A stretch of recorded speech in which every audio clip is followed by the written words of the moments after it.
আসসালামু আলাইকুম গাইস।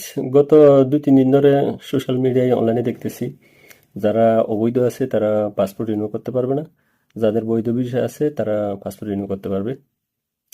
এরকম একটা নিউজ সোশ্যাল মিডিয়ায় দেখতেছি। এটা সম্পূর্ণ ভুয়া, ভিত্তিহীন।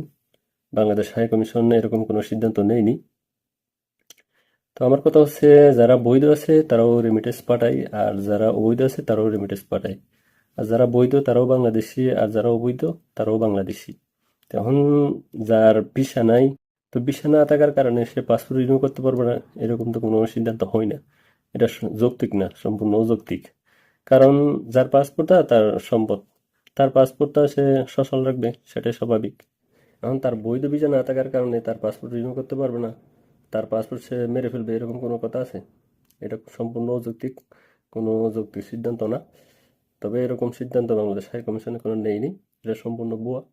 এরকম সঠিক নিউজ পেতে পেজটি ফলো করে সাথে থাকতে পারেন। ধন্যবাদ।